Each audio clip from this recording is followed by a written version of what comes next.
Hi, this is Akiva from Twisted Tree Farm. I run this place with my wife and family, and we grow all kinds of trees here. We're 100% dedicated to tree crops and what they can do for the world. One of my absolute favorite trees to grow is the chestnut tree. Chestnuts used to be wildly abundant here. Uh, just a native tree that was all over our woods, and they were wiped out about 100 years ago in a horrible disease. And it's hard for people to understand what was lost during that time because it was so long ago. It'd be like if today all the apple trees disappeared, and then you said you tried to tell someone 3 generations down the line, this is what there was an apple and it was really tasty and the trees were really pretty, but no one would understand.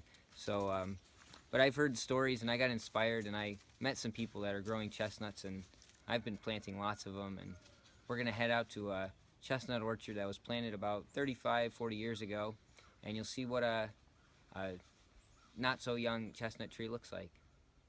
Alright, I'm standing here in West Danby, New York, next to a couple 40-year-old chestnut trees.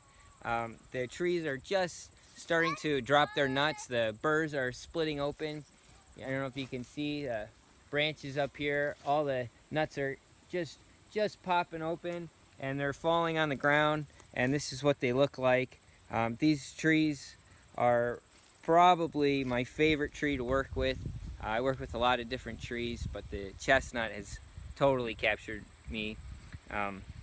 This is a tree that can live for thousands of years.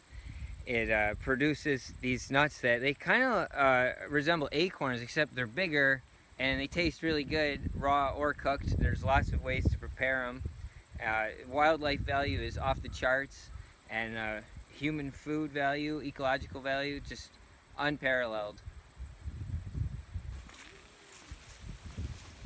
So I'm gonna head up this beautiful tree. It's got a nice solid trunk, really strong branching pattern. Chestnuts are really a lot like oak trees.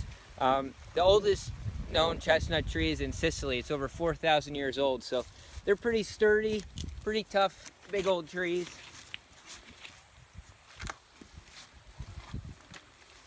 And I like to find a nice branch that I can shake.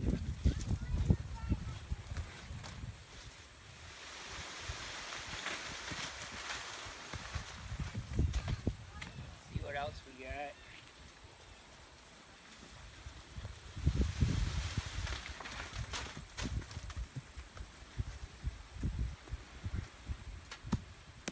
So I'm gonna head up a little higher, see what I can find.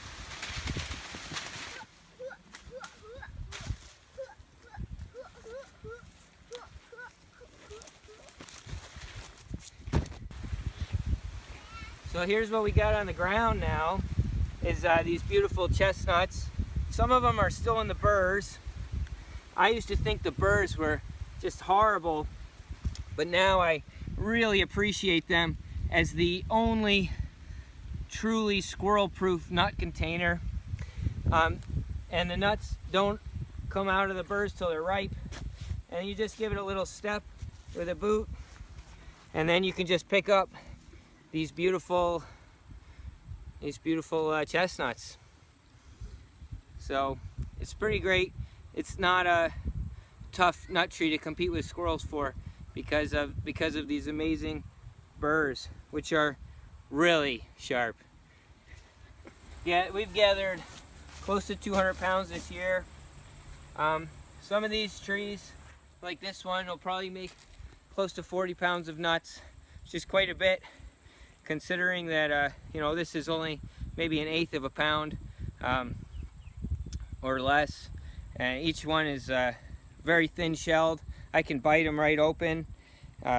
Doesn't hurt your teeth at all. They have a very thin shell, just like an acorn, and really sweet flavor. The flavor gets better and better with time as the winter progresses, but right now they're actually just pretty starchy.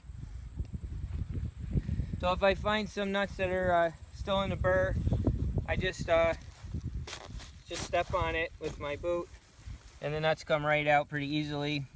Some trees will fall free of the burr pretty much every time, and some of them you have to step on the burrs quite a bit. So we try to select our seeds from trees that drop right out of the burr. But anyways, that's us gathering chestnuts, and we'll spend a couple hours out here every day for about 2 weeks while the nuts are dropping. There's about 50 trees in this planting, and they all ripen at a slightly different time over a 2-week period, and we just come out here every day, and this is what we get. So there we were up on the hill in upstate New York with some beautiful healthy chestnut trees. Imagine this. Imagine if our cornfields looked like that. Because chestnuts are a grain, and our cornfields could be that green all summer long. They don't have to be plowed up earth, releasing massive amounts of carbon into the air or releasing chemical fertilizers into our water. Our agricultural fields could look like big fields full of trees that drop those incredible shiny grains that we call chestnuts. Chestnut trees are missing from our landscape. Basically, an entire genus was wiped out from this area, from the whole East Coast. I have here in my hands a piece of ancient chestnut wood that I found. We go hiking around in the state forest. This is American chestnut. We find a piece almost every hike we go in. So they used to be here. They want to grow here. We now have the genetics available to us to grow them again, and we can feed ourselves with a perennial grain. It's not hard. The trees are ready, and so am I, and I hope lots of other people are too. So in the next video, we're going to talk about how to grow the trees.